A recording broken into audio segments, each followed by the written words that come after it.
I ain't had time, I got time now. Yeah, I'm about to shine and design now. Going coast to coast when we dine out. Put the coach on the map when we flying out. Know I gotta win when we ride out. And I ain't gotta spin when I buy now. Love, power, respect is on our mind now. If I don't tell you when, I mean right now. I ain't allergic to it. King flow through my blood when you heard the music. Yeah, and for my land, I put the dirt into it. I'm a god on this earth, I deserve to do it. What's going on, y'all? Welcome to another episode of the Black Carpet Podcast, where I like to introduce you to ordinary people doing extraordinary things. Today, I got a dope guest. I will give y'all this long introduction, but I really want my boy to introduce himself and tell y'all who he is. Dewayne Springs, what's going on, brother? Great to be here. Man, thank you for coming, man. I really do appreciate it, brother. Outstanding. I appreciate it. So for the people who don't know who Dewayne Springs is, I want you, out of your own mouth, to tell these people, who's Dewayne Springs? That's a great question. Who are you is the biggest question that anybody can ever answer. Who are you? I am Dewayne Springs. I am a man striving to be a man of God. I'm a man that's a husband, a father, grandfather. I'm an entrepreneur. I am a community activist. I'm striving to be a man of integrity. Many people know me as a coach. I am a motivational speaker and author. I am striving to be better every day, so who am I is a question that you want to be able to answer, because that's how you give your profession. You profess who you are, and who I am is a man striving to be a man of God. And in that, I'm a coach, I'm a mentor, I'm an entrepreneur, and I'm an independent thinker who's working for the upliftment of our people. That's who I am. I couldn't have said that. I couldn't have gave that type of introduction, man. But I like how you said that you profess who you are. For sure. Like, I've never thought about it like that. And it's crazy because I often, like all my guests, I ask them, tell the people who you are. Right.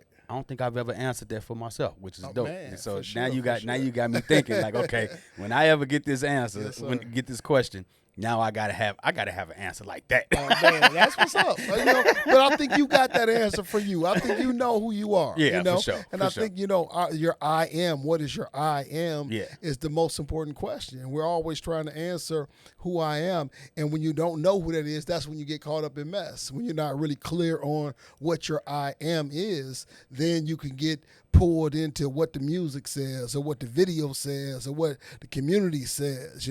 Once I know who I am, it's some things that I'm not doing, and there's some things that I'm absolutely doing. So your discipline is based on your I am. And so that's what I'm trying to be disciplined to, who I believe I'm supposed to be. That's so dope. Come now, on, let's before I get into my questions, Yes, because sir. you just said something that made as a DJ, that it just caught the music. Yes. You say before you hear the music and you start moving according to that. Like, do you feel like music, and it's crazy because I was just having this conversation literally an hour ago about the music and how it kind of has an effect on Absolutely. people and how they move and who they are and stuff like that. Do you believe that music can dictate someone's actions? Well, in a sense, people can absolutely have their view on things. Mm-hmm.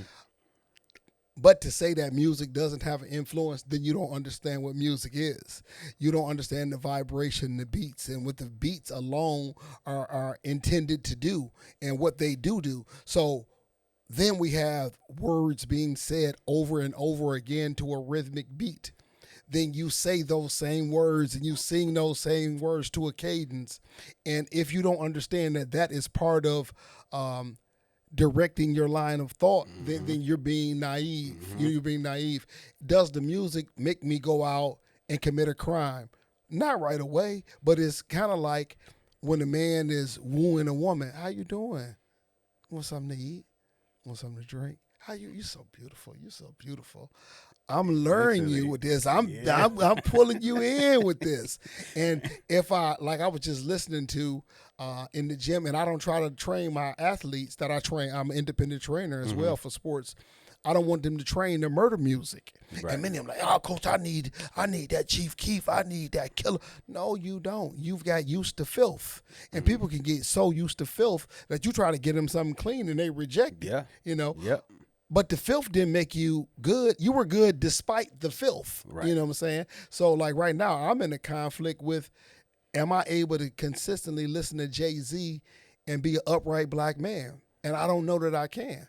And I've been someone who's been rocking with Jay for over 30 years, but I don't know that I can keep rocking when I see him be so gaudy, when I see him be irresponsible. I don't know that I can be one to deny all that, be like, but man, you know, that's Jay. Mm-hmm. No, I think I have a responsibility to hold myself accountable no matter what anyone else does. So do you think that with you saying that about Jay-Z, do you think that what he used to rap about versus the things that he rap about now, do you think there's a difference? And do you think that in regards to you being able to make that decision, would you be able to distinct, like, listening to what he is now versus when he started with Reasonable Doubt and the things that he was talking about? Right.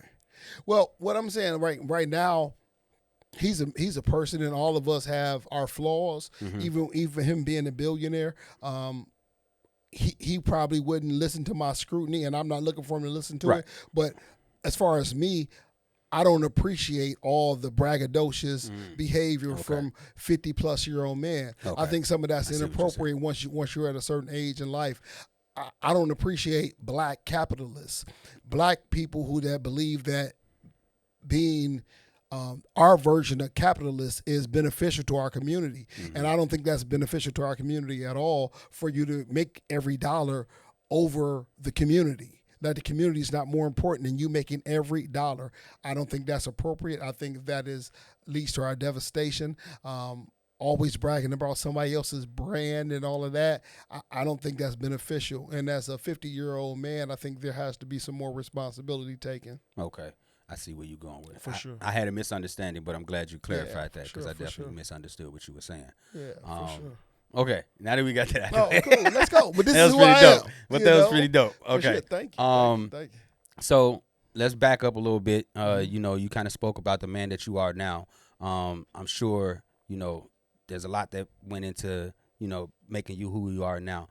I want to go back a little bit to your younger self. Okay. Like, what was life like for Dewayne Springs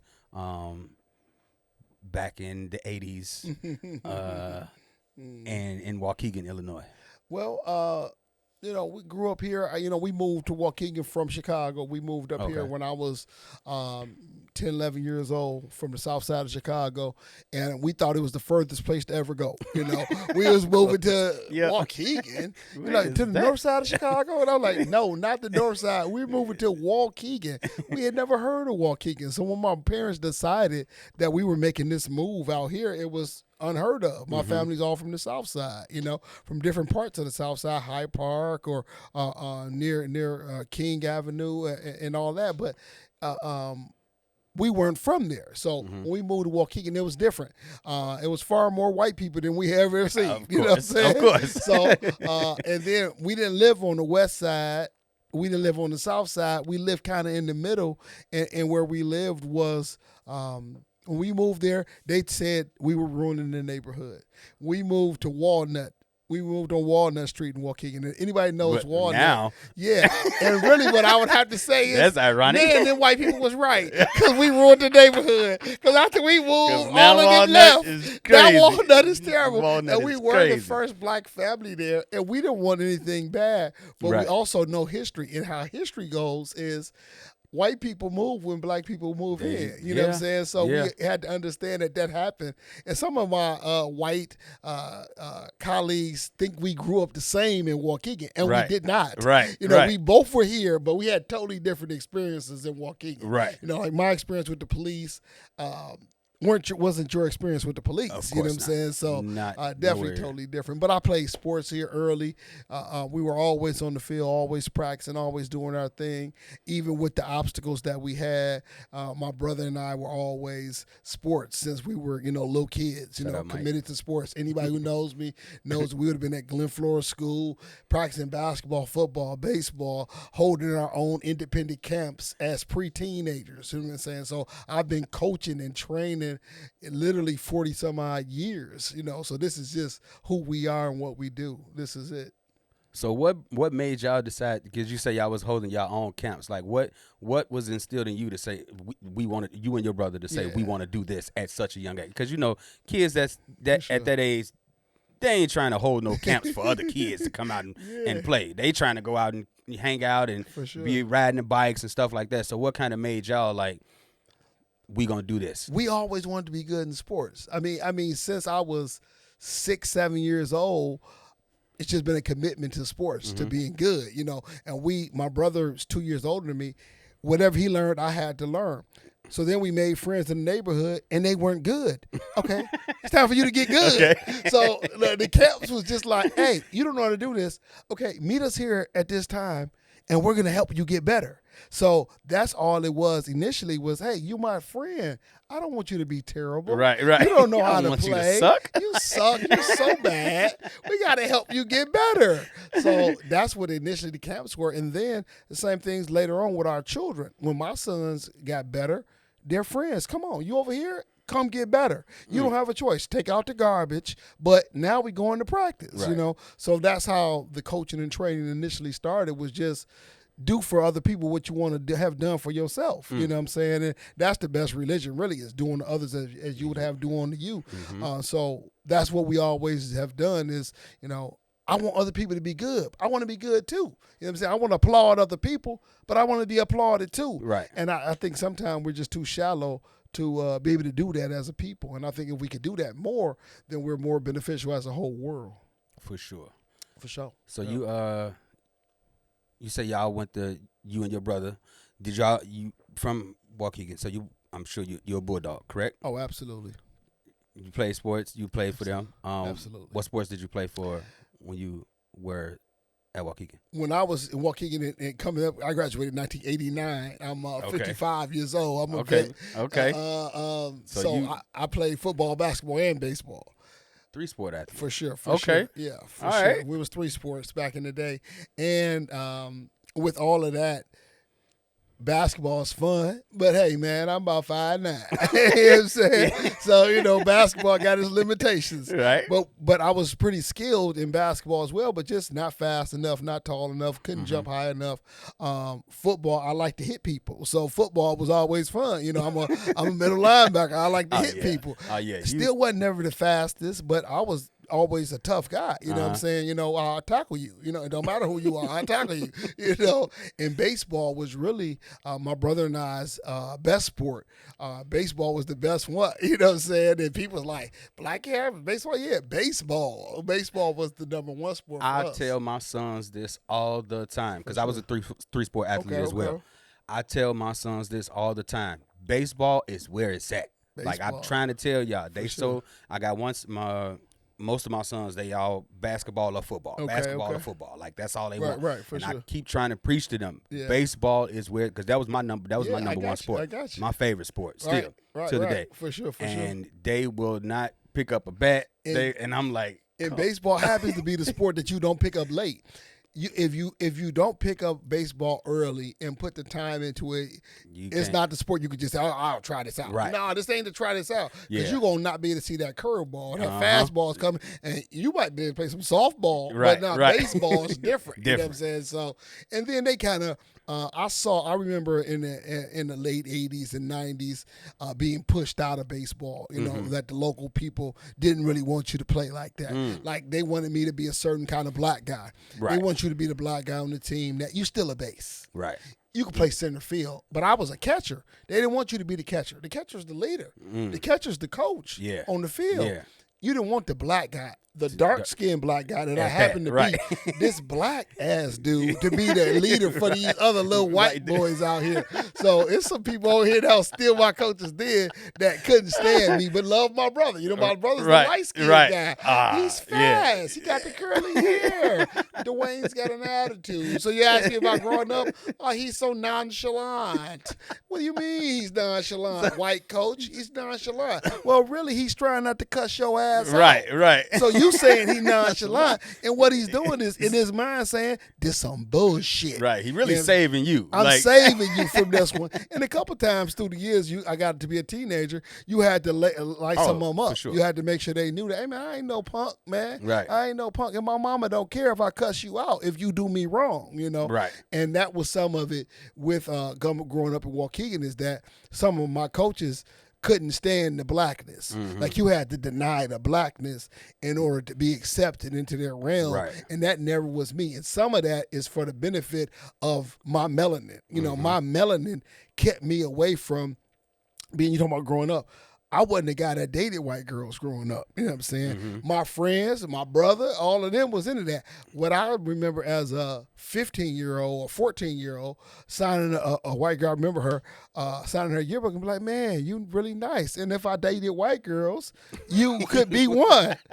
But I don't. You signed that in her book? In her book. She told me this probably 10 years ago. She's like, I still got that yearbook when you said if you dated white girl. Crazy. I'm like, look, I'm too black to be next to your white skin. I understand. And eventually you got to love your blackness. When I started loving my blackness, I'm like, man, I'm too black to be with white girls. I'm not doing that. Then I got black-minded and culturally minded into the blackness, too. It was really over for me. And it's a wrap. It's a wrap. You know what I'm saying? So, and I love it. You know what I'm saying? And people think, being pro-black is being anti-white, and it's not. Not at all. Not for me at all. It's just me loving who I am.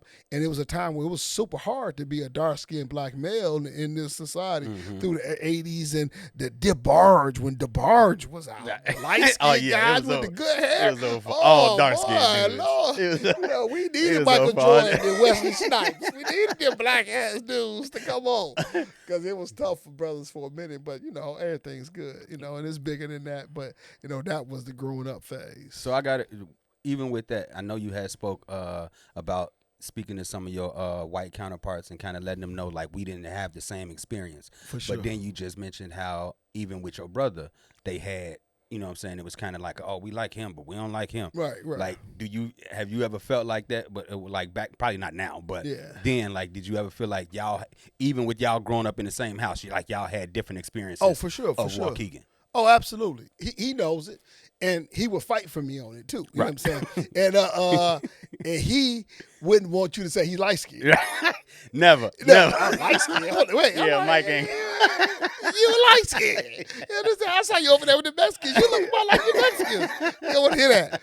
But, because we come in all different shades as a people, you know what I'm saying? Our blackness can be the deepest of black or the lightest of light, that's why we are the original people of the planet. So we can produce light, dark, all of that. But our experience was so much different. It was people that readily accepted him that didn't readily accept me. And some of it is just about, it wasn't all about race. A lot of it was just about color, skin tone, complexion. Now, I didn't make it easy because I wasn't chinny. You definitely didn't make it. I wasn't making sound it like easy. You didn't make it easy at all. I wasn't making it easy because I don't have to. Why do I have to do that? Right. You know what I'm saying? Why do I have to be chinny and gummy and hi, nah, we ain't doing that. You know what I'm saying? I wasn't raised like that. Right. My granny is super light, but my granny loved her black people. You know what I'm saying? She's born in 1918 here in Chicagoland as a black woman, and she loved her people, was such a soldier for her people, and made me love myself as a dark-skinned black male, and she as light as it get. You know what I'm saying? Born in 1918. She's before the Civil Rights Movement, before all these black leaders and all of that. Not even sure if you're supposed to call nobody blacks. You know, they still done a Negro and trying not to be called, N-word. You know what I'm saying? So, but she helped instill in me a confidence in myself, and my mother and my father, supported that. And then from there, I grew into a love of myself, and then eventually we did some other things with my life. Nice. Okay. For sure. So after, your stint at Waukegan, playing football, you ended up at Alcorn State after high school? Yes, I went to Alcorn, and people from the SWAC, which is our conference, the SWAC is the HBCU. Right. We'll make sure that you say Alcorn. Alcorn, not Alcorn. Okay, my bad. And that's a white my man. bad, y'all. And really, It's so Alcorn. what? It don't matter. There's another white man name. It didn't matter. I don't care what we call him. But I wound up at Alcorn. My brother went down there first on a baseball scholarship, and then I followed him there. And I thought when I went to Alcorn, which is Division I, where Steve McNair played. Steve McNair, legendary football player, rest in peace. Rest in peace. I thought I was going to be down there to walk on the football team. And when I got to Alcorn, I found out that, they got 6'4", 225-pound guys that's running the 4-4 that's going to the NFL. You ain't finna play out here. I went out there to practice the one day and like, what you play, big fella? You play line? No, Chicago. I'm a D-back. I ain't got my bat out, I can still play baseball. I can still swing them. I can still swing. Them bugs were serious in Mississippi. They were serious about it. And it was trying for a transition in life as well from there, and then I got super into my heritage, what I'm saying, into my culture. And I got introduced to the Honorable Louis Farrakhan through the teachings. Guys had videotapes and things like audio tapes at school, and we would just sit up and listen to the minister. And then when I came home and I went to the mosque in Chicago, and that started me to be a part of the Nation of Islam. So then that was the next phase of my life, is when I was in the Nation of Islam. Okay. So you say after school you ended up coming back home. Yeah, I came back home. Did you stay all four? You No, when I came back home, I became dad. You know what I'm saying? Oh. I went to school as a marginal student. I went to Alcorn as a marginal student. Always had the potential, but didn't apply myself like that in high school. But I was good enough to get to college.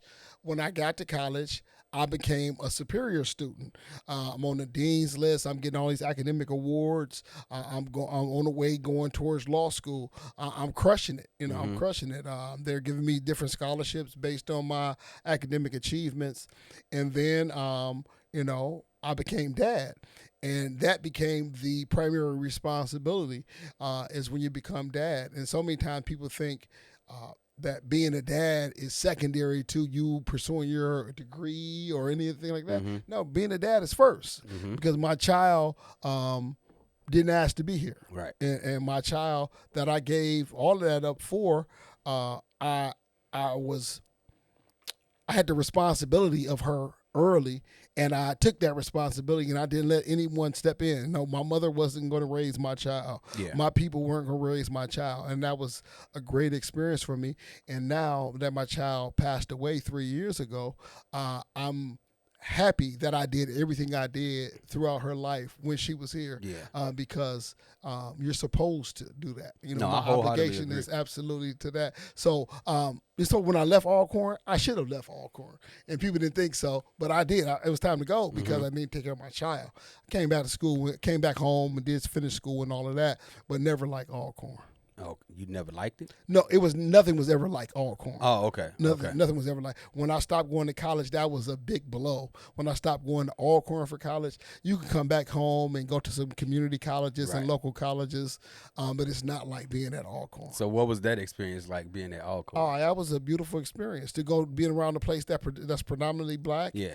Black teachers, black faculty, black students. You got great students, you got terrible students. You got black athletes, you got people that just hanging out. You have the whole, you have a black world, and it's rare that you see that, and people doing what they're supposed to do. Other people's just involved with mess. So it was a great experience. The HBCU experience is something that I think so many young black people would benefit from. And see, I'm so glad you said that because HBCU wasn't really, like when I was in high school, it wasn't talked about as much. You know what I'm saying? Sure. So Up here, a lot of people didn't know. Right. Well, I won't say they didn't know, but it wasn't something that was pushed. Like, For you sure. should go, you should go. For sure. I didn't really start, getting to know the importance of attending an HBCU till I was well out of range of going to college. I understand for sure. But I'm glad you said that, and I'm glad you were able to get that message to somebody whoever's listening, like the importance of being able to, as opposed to going to a PWI, as they call it. For sure. The finances, the environment. When I left school to come home to be a dad, I remember the instructor telling me that I'll be back, and she was like, "No, you won't." And she was right. She knew that if I left to come home to be a grown man, that you're not going to come back here and be a kid. Right. You're not going to come back here and be a student. Once what the kids so many times need to do is stay in that role as long as you can. Yep. Because once you officially leave it, there is no going back. There's no going back. You can't really come back home like that. You can't really go back to being a dependent once you've been grown. You start making your own money. You start making your own decisions. Regressing feels like failure. Yeah. So you full steam ahead. So kids need to be kids as long as they can. Yeah. And I try to preach that to my kids all the time, man. Like, look, be a kid. Enjoy being a kid. Enjoy being a kid as long as you can. Because I'm telling you. This grown-up life, you don't want it for real. It's grown people stuff. You don't want these problems. It's forever. You don't want that. Once you cross over, ain't no coming back. Ain't no coming back. Them Christmases don't look the same no more. The birthday parties. And happy birthday. We got older kids now, and they starting to see. Like, we got in the 18, the 21s and 22s. Yeah. Like, so they starting to see, like, them Christmases don't look the same no more. Yeah, like, love you. They be getting some love. Get you something to eat. Go get you something to eat. You know what I'm saying? It's different. It's definitely different once they get older. But I appreciate these adult relationships we have too. For sure. And even like I said, my daughter passed away in a tragic car accident. Man, I appreciate it, and it's still painful. You know what I mean? And people say you'll get better, and I'm like, you must never been through this. Of course, because not. if you've been through it, then it's a perpetual pain. It's not a pain that you eventually get over. Right. That pain, that hole in your heart, is always there. So my daughter was in Atlanta, and a driver drove the wrong way and crashed into my daughter. And for a while, he passed away as well. So that was very tough, and that's continued to be very tough. And that's just something that the Creator has for me to deal with. So that's what that is. Sorry to hear that. For real, man. For sure, that's real. That's tough. That makes life real. I couldn't imagine. Going through that type of pain. I wouldn't want you to. Yeah. But with you returning home, I guess is when you started to build, your foundation for your legacy. Yeah, life. You know what I'm saying? I've been married. I've been divorced. I'm married. I'm 55 years old. I've had ups and downs. College is so long ago for me. High school's so long. All of my children are out of high school. I have a grandson that's in high school now. So, high school is so far away from me, that, I have to sometimes, like I told the children today that I was coaching, I said, hey, man, I was in this school 40 years ago, man. Right. So, hey, watch how you talk to me. Right. I'm not playing with you. I'm not here for jokes and giggles, little boy. I'm probably older than your mama and daddy. Right. So tighten up. More than likely, you probably is. Yeah, come on now. Yeah, like we got high schoolers now. I know you older than me. Right. So yeah. But it's a blessing to get to this point in life. High school was a time. College was a time. The different experiences. Like I said, I'm happily married to my high school sweetheart. We've been married 16 years, but I'm 55. So we both had life before we recombined our love. You know what I'm saying? So, but it's been beautiful. You handle the curveballs of life. And as a baseball player, I know you can appreciate. Indeed. You got to handle them curveballs. So that's they coming fast. They come. They up and down, all around, and but it's a blessing. Earlier this year, I was in ICU. You know what I'm saying? I was in ICU in January this year, and they had to take. Over the past few months, I've lost almost 45 pounds because they had to get that off of me in order for me to be able to sleep correctly, to breathe correctly, to live. And I was never really an obese guy. I was always conscientious of my health, but I didn't know until I looked at some of the pictures, like, ugh, look at my face fat. Is my face fat on there? Why my face fat? Why ain't nobody tell me my face was fat? Then my wife like, baby, you ain't gonna listen to nobody telling you your face fat. Right. Like, yeah, you're right. You probably would argue them up and down. My Shut face up. ain't fit. Right. Your face fat. You know what I'm saying? But it's been a blessing to go from being in ICU to right now being probably one of the healthiest I've been in probably the past 20 some odd years, and feeling good. I'm out at the beach probably every day with different. I seen you out there. Yeah, push-ups in the water. I'm like, he's crazy. It's just life, you get to live. You know what I'm saying? My boy is crazy. Man, I love it. I love it. And then we got to say, and like I said, I'm striving to be a man of God, but I'm still from the South Side, so we say no punk bitch. You know what I'm saying? And there's some, sometimes I got to do push-ups in the water. So much though it ain't sweet. Right. It still ain't sweet. Yeah. You know what I'm saying? So, so that's what it is. And I appreciate being able to do my independent mentoring, tutoring, and training. So that's what I'm doing. Dope. So speaking of that, when did you decide to create, the hardcore training, sports and performance? Like when did that come about? Well, hardcore training would have been really part of me training myself, and then went right into my sons. I played football and I played semi-pro football after college and all of that, and I got a chance to play baseball at a amateur adult level, and always hooping. But then when my sons started developing, my nephew, it was like, oh no, it's time to get serious. So then we started training them and developing them, and then their friends. Come on. It wasn't about no money. We doing bake sales and car washes to take these kids, So that's when Mug started making money. Coach was, you making money to coach? Hold it, I pay the coach. What we doing? So then it went from just being a hobby to being a business. And then you realize that it's more than just sports. It's the mentoring aspect has always been paramount in my brother and I's and my training and development of young people. The mentoring aspect, we would take young men on trips to Florida and go to AAU National, ESPN Nationals, and we'd have one of the homes, 12 bedrooms, and we'd take all these young men with us, and it would be a week of mentoring and developing. And from there, I'm like, man, I need to do this full time. So that's where we got to the point, like, man, we got to do our own school. So back in 2020, that became the mission, is to say, man, we need to do our own school. And it don't have to look like nobody else's thing. It ain't about the brick and mortar. It's more about getting these young people ready in whatever situation we have to do it. If we got to go to the library, if we got to bring them to the house, if we got to go to the church, whatever we need to do, let's develop these young people. That's what it is. So I know you said you basically started kind of developing your sons, and that's how this thing kind of came about. For sure. Outside of yourself, like, how does it feel as a dad now to see your son like competing in his respective sport at such a high level now? For sure. I'm proud of like both of my sons. Like Wayne played Division I football. He played at Mississippi Valley, HBCU, and I was super proud. And him and Keem are so much different. Like Wayne is more like me, and that's why we did. So. That's why we be having battles, because he's so much like me.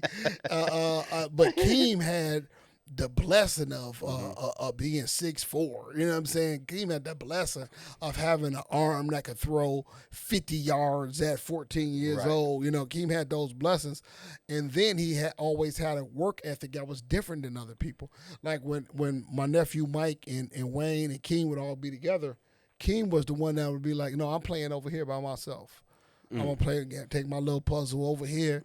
He'd be like, what the little one doing? Well, he playing by himself. Leave him alone. Leave him alone, right? Leave him alone. He ain't bother nobody. He don't want no smoke. He don't want none of yours. Don't touch his. Right. And he always been particular. So that's why when he was in high school and he's a plus 4.0 GPA, and he tells me, nah, Dad, I ain't going to Yale. I don't like Yale. And I'm like, what you mean you don't like Yale? You got to. So he had so many different opportunities because of his blessing genetically, and then his blessings that he had of the mind to go put in that work. So seeing him right now to be in Australia, and he has a baby coming, inshallah, end of August, and with a girl that he met out in Australia, Mm-hmm. and she was running for Miss America, no, Miss South Africa. She was from South Africa, but she was in Australia, and so she's beautiful and intelligent and creative, and the kind of woman that was appropriate for my son. And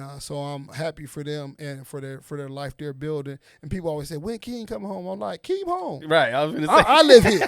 Keem home. Leave Keem alone. Right. Keem is Talk to him home. on FaceTime. So I'm super proud of the men that they are, and in particular to Keem, what he's doing professionally, and then his other endeavors outside of basketball. That's dope. For sure. So I know you said that you part of your everything that you're doing now, mentorship is a big part of that. Oh, for sure. Why do you feel like mentorship is just as important as like the physical training that you also do? Well, all of the sports development requires mentorship. All of the mentorship doesn't require sports development, but I'm involved with sports. So in order for you to help enhance people, you got to be able to develop those people internally. I could get them strong. We could lift weights. We could run. We could do all that. But how are you as a person? What's going on? Why you didn't want to do that today? What's going on with you? You know what I'm saying? What's the particular issues that you're dealing with that I maybe help sort out with you, or may just need to push you through something? You know what I'm saying? So the mentorship has always been a intimate part of all of our development. I think that's key too, especially as a coach. Like, cause oftentimes you find coaches who they don't care about that part of the athlete. You know what I'm saying? It's just about the sport and the training and the physical training and the like how you perform on the court, on the field, or whatever. Like that's what they focused on. A lot of times we don't check with these athletes and see who the person is. Yeah, I mean, you know what? Sometimes people only do what they could do. You got some people that are claiming to be mentors that have no business trying to mentor. You got some people coaching that don't have no business coaching. Like, based on what you're the coach, based on what you're the leader, based on what you are a community leader. How? Because somebody gave you a grant. Like, come on, man. I know you. Sorry, I know you. Come on, you ain't that. So everybody don't need to be no mentor. Sorry, right? I just had a couple people just Come pop on, in my head when you said. know how it go. You know how it go. So, Some people out here that stunned. Like, man, you don't cut it out. oh man. Do what you do for real. That ain't it. So what do you think is what some of the biggest mistakes that like your younger athletes make now when they trying to improve, like on the field, on the court, or anything like that? What do you think is one of the biggest not mistakes putting in that they enough make? work? People think they're putting in enough work, and they're not. You know what I'm saying? Like I got people that tell me, "Hey, I'm gonna come work. I'm gonna come train with y'all or whatever." I'm like, "Okay, cool. I ain't begging nobody to do nothing." Right. But don't tell me that 7:00 in the morning is a problem. Don't tomorrow we got 5:30 a.m. Why? Because one of these young men has got to work. I'm like, okay, cool. One of them have practice for their team. Okay, cool. But we still got to get our work in, so it's a 5:30 session tomorrow. If you don't make the 5:30 session, then don't talk to me about your college opportunities, because I don't want to hear that. You know what I'm saying? I know young people that I've worked directly with that came at 5:30, went to work at 7, did all they had to do, and went on to college and had success. So what I'm saying is commit to the process. And then, will you be successful if you commit to the process? Well, what I do know is that if you don't commit to the process, you absolutely won't have success. Right. Nobody can tell you that, I did all this and I didn't reach it. Well, that can happen too. But if you don't commit to the process, absolutely. For a fact you're not going to reach it. For a fact. People don't put in enough work. Like even with what you're doing with the podcast, you know how much work you have to put in behind the scenes to do it. People think they could just, let me just buy this equipment. What work did you do before then? You know what I'm saying? It ain't just about buying no equipment and coming and talk. Like you told me the background research you did on me before we came. I'm like, oh, that's impressive. I didn't even know you did all that. Right. But that's the real part of it, is being a journalist as a podcast person, is to do your research and to know what you're going to speak about and to be poised and to be able to get that done. So that's the work, and I don't think people are committed enough from children to adults into doing the work that's required to receive the success. All right. wholeheartedly agree with you. You just dropped the gem right there. Man, So we gotta do it. it's definitely. You've been coaching 30-some years now. Yes, for sure, easy 30 years. So you've seen the change in generations, or do you think there's been a change? I don't. I know people always say you can't coach these kids like you used to coach us, and I think some of that's just some tired old people saying. Because that's what I was going to ask. Like, how do you think today's and when it comes to coaching, like, what's the difference between today's athletes versus the generations before? The coaches, the parents, soft ass parents make soft ass kids. I like that. Wait, we gonna clip that right there. We gonna clip that one. For sure. Soft ass. You can get that one all day long. Soft ass parents make soft ass kids. Punk ass coaches make punk ass kids. Disciplined parents make disciplined kids. If you stop being disciplined with your children, then they will stop being disciplined. Now, there are some changes. Everything that your mom and them did wasn't right. Mm-hmm. Everything that your grandparents did wasn't right, but everything they did wasn't wrong neither. You know what I'm saying? There are some standards, some principles that we need to adhere to that are tried and true and need to be consistently done. You know what I'm saying? So those things need to be done. What I will say is that so many people in this day and time have run away from God, have run away from their connection to any kind of organized religion. Well, I'm spiritual, but I ain't religious. What that mean? I bail you out to do whatever you want. You can just play the middle. I'm spiritual. I don't do that. I'm spiritual. Yeah, you just don't want to follow no rules. Mm-hmm. And following the rules is how we have success. Discipline means you follow the rules. Structure. And religion requires discipline. Some things have been wrong in the church. Some things have been wrong in the mosque. Some things have been wrong with traditional African religion and Judaism and Jehovah's Witness. Okay, some things are wrong. But the goal is the right goal. Mm-hmm. So what I would say that is different in this time is we, the parents, are not enforcing religion and God enough. Mm-hmm. And without forcing that, then you let the children make music to God, or Louis Vuitton to God, or Balenciaga to God, or chasing fame and fortune to God. And fame and fortune is not God, you know. And when we get to a point where it's just about the money, what we say is this: is if you do anything for some money, then you will do some whole shit.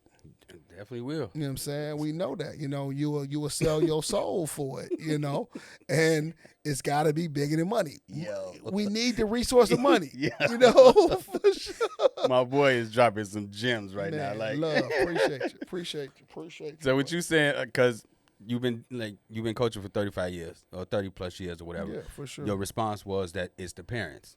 So Absolutely.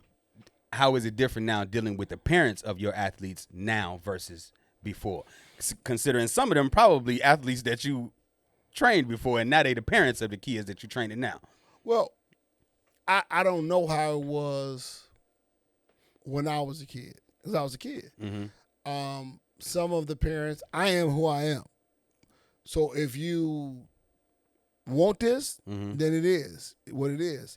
Have I changed? Not very much. You know, I am more mature at 55 than I was at 35. If I am the same person at 55, then I think Malcolm said it, or no, Muhammad Ali said, if you're the same person 25 years later, then you haven't evolved, you haven't grown at all. Right. So there is some growth that you do. There is some patience that you expect to have, but there are certain principles that need to be right there, and you should have more patience now.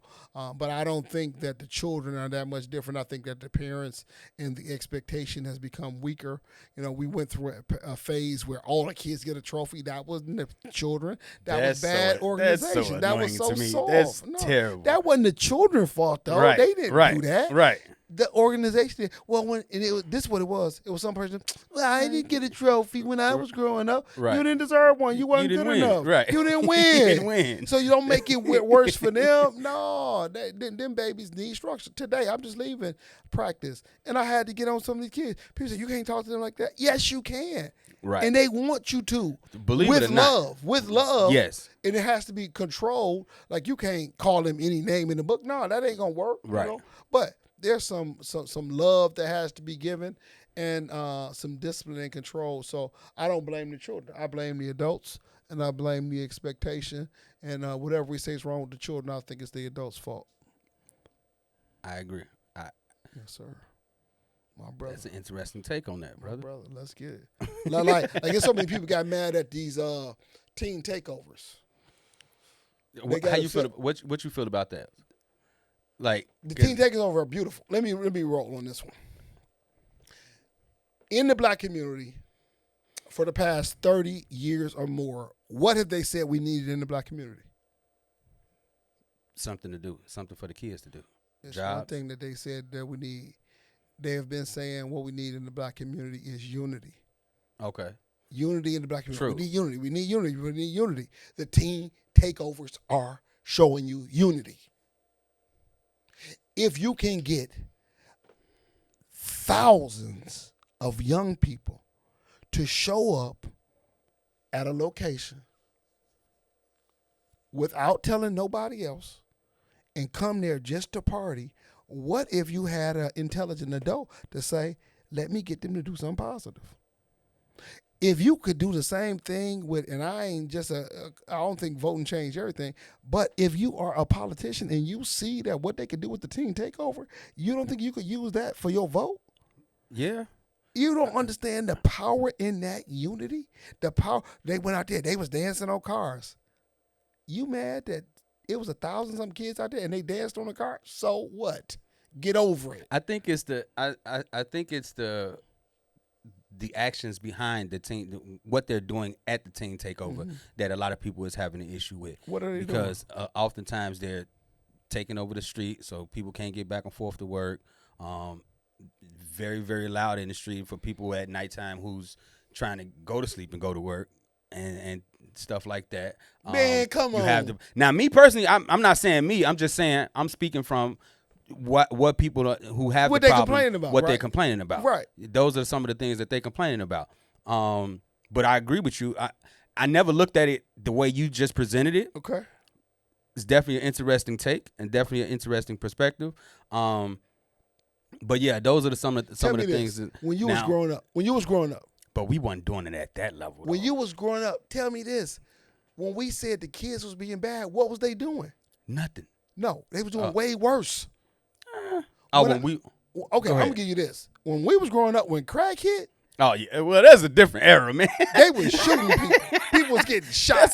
People was getting robbed. But some of that stuff is happening at these teen takeovers too. But very little. Especially the ones the ones like downtown Chicago, stuff like that. People was actually getting robbed. Now the ones that they doing like maybe in the neighborhood or something like that may be a little different. But when they gathering at these in certain areas, they are doing mischievous activities. If it's looting and things going on, then I'm still saying, where is the leadership?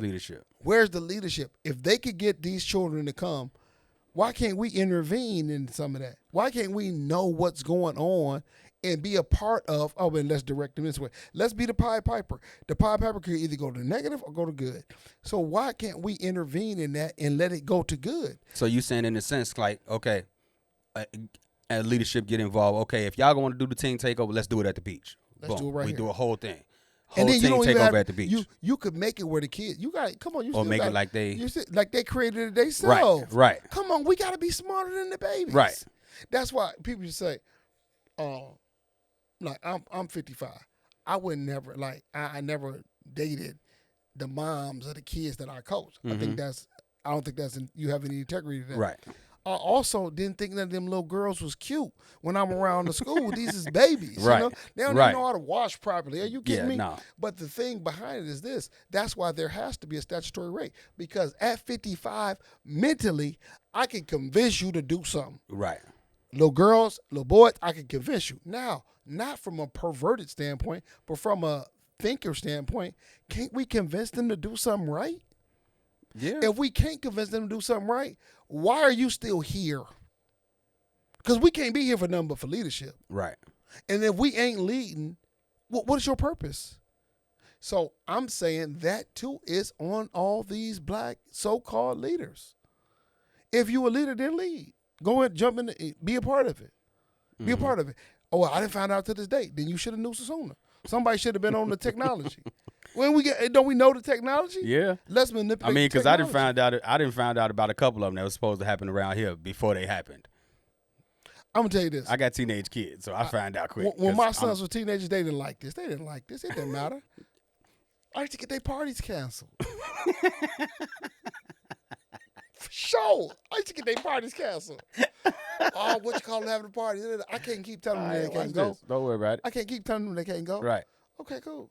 Well, where? Oh, where? What you call it? House. Cool. Yeah, see, I got a couple police officers that I'm cool with. Right. Not all of them, but hey, man, I need this party to be over about 11. They got games tomorrow. About 11. I need them at home I in need bed. them to be at home. So about 11:15, I'm getting the call. Dad, can't believe the party got canceled. That's crazy. I'll be ready to get y'all in a minute. It's time for this to be over now. You've been over there a couple hours. That's enough. Come on, parents. Let's be thinkers. Let's find ways to manipulate these situations and guide these babies in the right way. Let's not give them complete access to all the madness in the world. Let's not just let them listen to be scammers. Right. You know, let's make sure that we are leading them the right way. Nah, that's dope. I like that you dropped that perspective on it though, because I never would have thought about it like that. You know what I'm saying? Like, For sure. Yeah, you're kind of right. Like if we can get out, if these teens themselves can come all together like that, then there's definitely got to be something that we could do to steer it in a more positive direction and use the same thing. You know what I'm saying? The teen takeover. Come on, it's got to be a way for us to do that. But that's dope. And if all we think we're going to do, let's punish the parents. Like, come on, man. Tell me this. When you were 17, wasn't that much my mom was going to be able to stop me from doing? You could try, but Mom, I'm finding a way to get this done. I'm getting out of here. You know I'm getting out here. She said, her mama going to be home tonight. I'm going. Oh, look. I'm going. It was times I didn't have my mama car and was gone, and she sleep. She ain't know nothing. Look, I'm pulling back up at 5:30. She getting up at 6:30. We gonna arrest your mama for that? Right? No, that ain't right. Come on now. And then y'all don't want him to whoop? No, no. Right. So, then you can't whoop the kid. Yeah, I mean, so, they say you can't, but right. You know. Okay. You can't whoop the kid. No doubt. But yeah, that's what it is. That's what's going on. All right. So I just want to kind of switch gears a little bit. Yes, sir. 2021. You became the head football coach for your alma mater. What was that? How did that become about? First of all, wow, that's great. That's a great memory. I always had a goal with coaching football. My goals, I told my sociology teacher my senior year of high school, my goals were to be a lawyer. My goals were to be a lawyer. And if I wasn't a lawyer, then I would be a football coach. And then I wanted to be the head coach for the heavyweight program in Waukegan, the Waukegan varsity, and the Chicago Bears. So my goals, I accomplished the first two. I accomplished the first one. My teams were really pretty good when I was coaching at that level. At the part district level, teams were pretty good. They were really sophisticated, and they went on to have success in high school. And then I became a high school coach as an assistant, and nobody was doing that then. Nobody was going from coaching part district or coaching youth league to coaching high school at that time.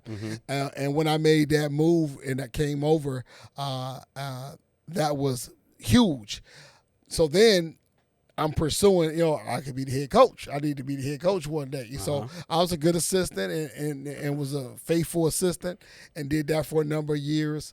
I was coaching the football and basketball team for a time with the sophomore head coach and for basketball and football. And that was huge for me because I remember these influential men that were in those roles.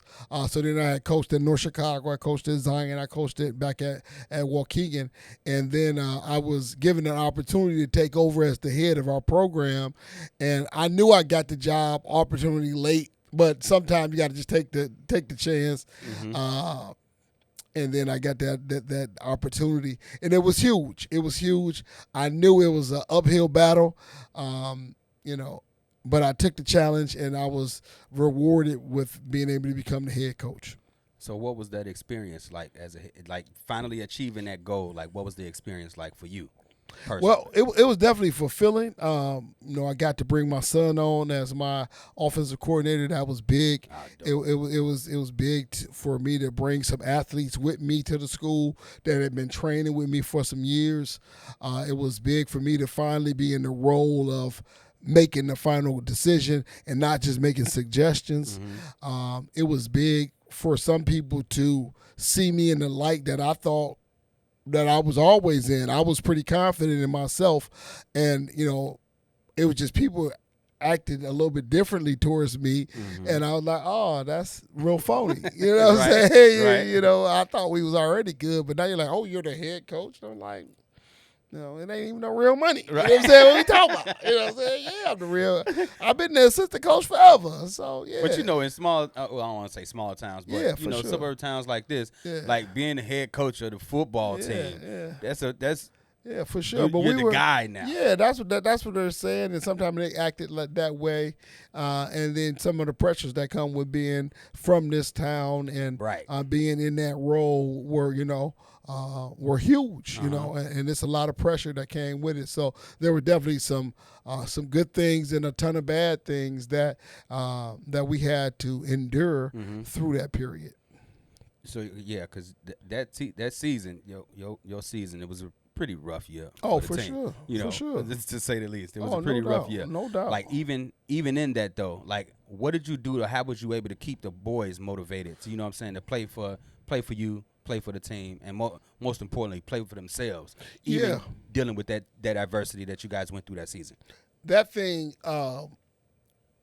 was a monster. You know, if I could do it over, I would have wanted to win later instead of winning so early. Like, we hadn't won a game in, I don't know, maybe 5-6 years. 2016. Yeah. So when I came over and I was able to beat North Chicago. That was major. That was the championship right there for some of the boys. Exactly. Like people, literally, like they had the article in the paper, like people were crying. They're crying. Like They're crying. And I'm trying to be cool still. Right. Like, hey man, tighten up. We good. Right. And mothers are crying because they've never won a high school game. They never won as freshmen, sophomores, juniors. They never had won a game. So many people were like, man, Springs there, they going to win now. And winning is so much more than Springs motivation. It's so much more than Springs tactics. How much work have you put in as a total program where you should be successful? Has the entire program put in enough work where they should be successful? And it didn't matter if I was the coach or Bill Belichick was the coach or Lovie Smith was the coach. If you have not put in enough work, if you have not dug deep enough into the earth and planted that root deep, then you don't deserve success. It's luck. You know, it becomes luck that you win. Now, our win versus North Chicago, that wasn't luck. We should have won that game. But the other teams we had to play, is your team disciplined enough? Okay, Springs, when did you get the team? I got the team going into June. Well, going into June, you still learning people's name by the time y'all supposed to start the season. You ain't had a season in the weight room. You still trying to establish culture. Like, we did things to establish culture. Like, my guys was coming from Brookside or the West Campus to Wise Field, and it was like going through a battle zone coming from that school to the field. So they coming into the field and they already in an uproar, you know, and the school was chaotic. So what we implemented was we would have them come on the field, and then so many of my students were having challenges academically. Before we have practice, the entire program, we're having a mandatory, trees were still at Wise Field, so we would get into the shade in the trees, turn on the jazz music. All y'all need to calm down. Meditate. This is the mentoring. This is the mentor. People don't understand. They got to get ready to play football. You know, they need to listen to murder music. No, we ain't going to listen to no murder music. Right. We about to calm these babies down. Right. They need to. So you say, what do? We implemented that. Their grades, some of their grades got noticeably better. Other kids rejected it because this is clean water and they're used to dirty water. Right. So this calm down thing is strange to them and to some of the staff. Like some of the staff rejected what we were doing. So we had the success of the first win, and nobody could take that away from me and my family. And you know, I know it was tough on my son, and I'm like, man, don't let this beat you up for that long. You know, we ain't gonna. This ain't gonna beat me or you up for that long. We good. Right. We won the game. And right now, in 2026, I am in the top 2 winningest coaches for Waukegan over the past 10 years. What? With 1 win. That's a crazy stat. It's a crazy stat. Facts, no cap. That's a fact. That's a crazy Somebody stat. show me who top won. 2? Show me who won 2 games over the past 10 years. I'm gonna have to look that up. Look it up. Crazy. It's a fact. Nobody won 2. And you know what's so crazy is if it wasn't you saying this, I probably wouldn't believe the person that's sitting across from me saying it. Nobody won 2 games. That's wild. And then nobody won in their first year between the past 3 head coaches. I'm the only one that won their first year, that won a game. I'm the only one. So despite you bringing that victory to the program, but you have so much negativity following it. So after your stint at Waukegan, 2023, you decided to found and establish the Springs Preparatory Academy. Well, Springs Prep actually was established in 2020. 2020. Yeah, okay. During COVID. During the midst of COVID, right. Yes. We were able to hold independent school. There was no school. So what we were able to do was say, hey, man, let's bring these babies don't need to be at home by themselves. These babies don't need to they're just going to learn online. No, they not. They got to have somebody in person. So we were able to use different facilities and bring them in to have classes, to have training, to have all of that together. And that was in 2020 that we were able to establish Springs Prep. And we've had some ups and downs. We've had our different teams and our different programs that we've held over the past 6 years under the Springs Prep banner. And we're exploring more of that and going to different schools, spreading our message of somebody got to be great.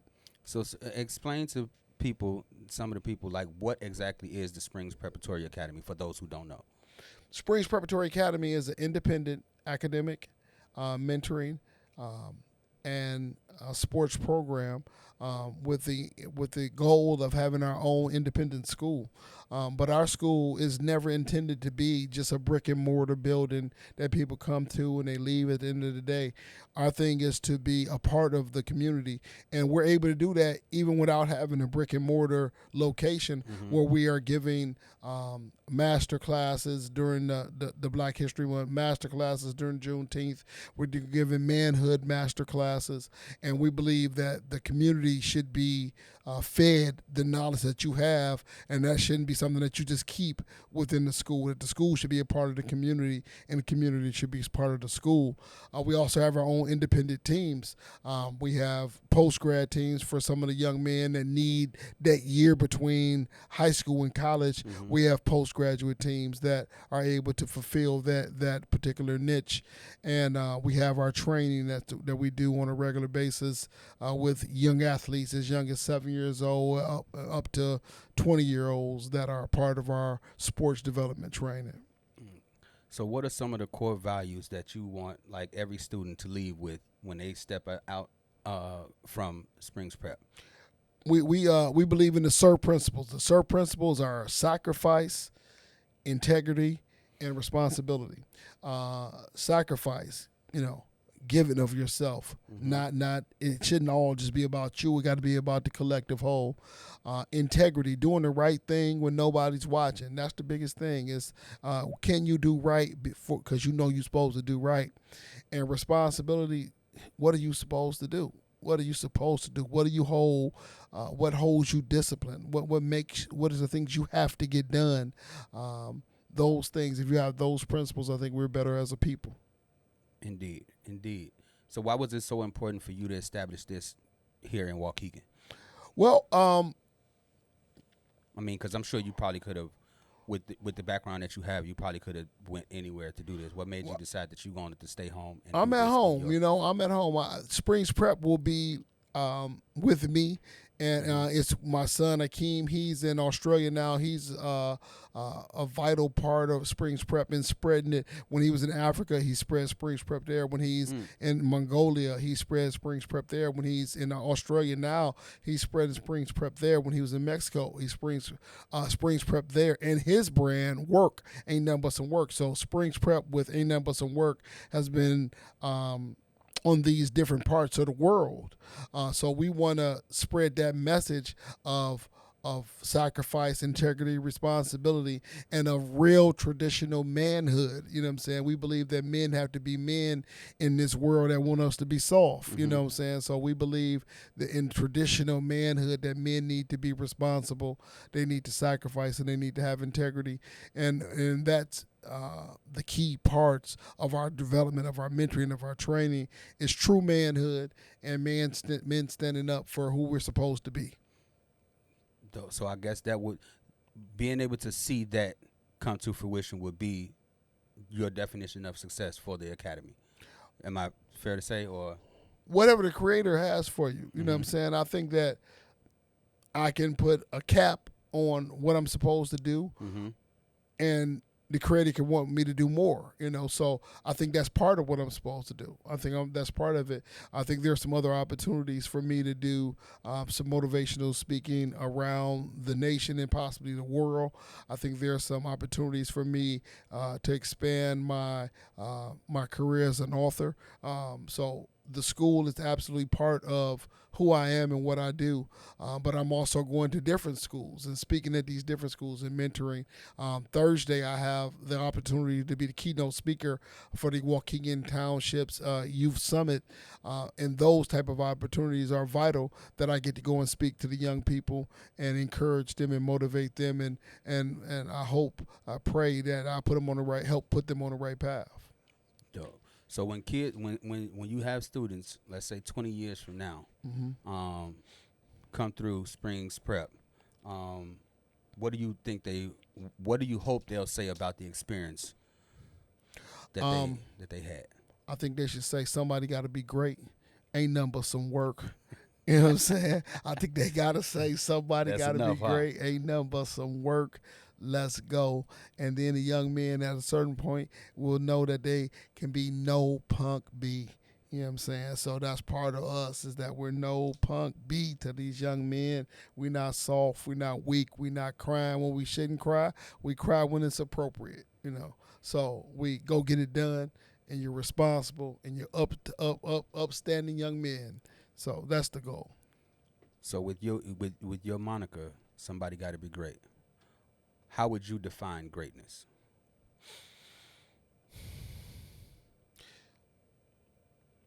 Being in line with what the Creator has for you. Great has to be a derivative of good, good being a derivative of God, and being in line with greatness is being in line with what the Creator has for you to do. Man, I wish I almost was ready to close out the show with that one. Jesus, man. Hey, it's your show. It's your show. That was a tough one right there. For sure. All right, so what advice would you give, like, some parents raising children right now? Like, if you could give any advice, like, what would be your advice to somebody other than, punk? Hey, it's real. Punk ass man. Stop being a punk ass. Don't be no punk ass parent. Let me talk to the parents. Hey, parents. Look at parents. Parents. Don't be no punk. Now I would say, parents. Matter of fact, let's change that. Not What advice would you give them raising young athletes? There we go. Oh man, I would say love your children. Appreciate the opportunity. Appreciate this time in their life. Be disciplined. Be disciplined with them and love it and appreciate the opportunity and know that it's not gonna last forever. So appreciate the opportunity to be involved with them. Keep them focused.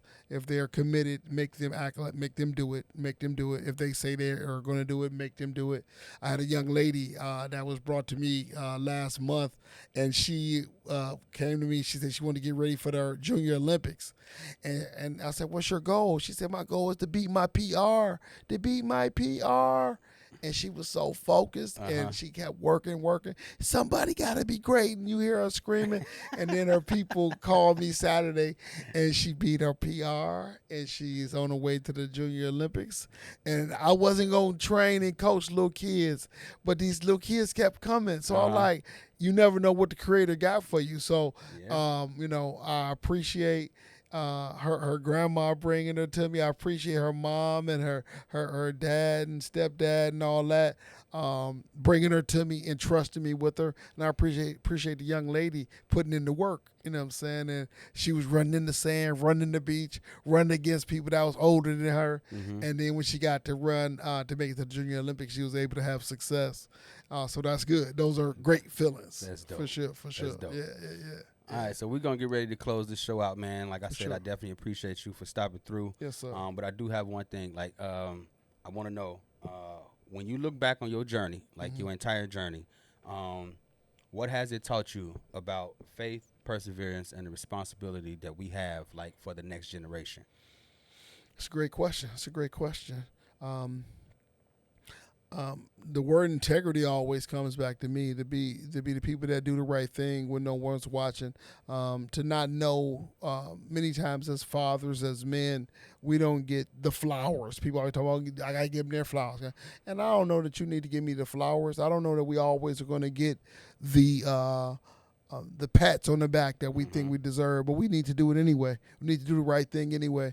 And that would be what I want to be known for. That's what I want to be remembered as, the person that did what he was supposed to anyway, and I've done a decent job of that. I think I can do better, and that's my goal.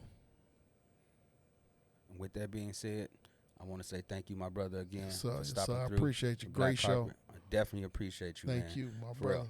Yes, sir. That's been another episode of the Black Carpet Podcast, y'all, where we like to bring you ordinary people doing extraordinary things. If you haven't already, I need you to click that subscribe button, check it out, make sure you keep up with everything Black Carpet, y'all. We out. I ain't had time, I got time now. Yeah, I'm about to shine and design now. Going coast to coast when we dine out. Put the coach on the map when we flying out. Know I gotta win when we ride out. And I ain't gotta spin when I buy now. Love, power, respect is on our mind now. If I don't tell you when, I mean right now. I ain't allergic to it. King flow through my blood when you heard the music. Yeah, and for my land, I put the dirt into it. I'm a god on this earth, I deserve it.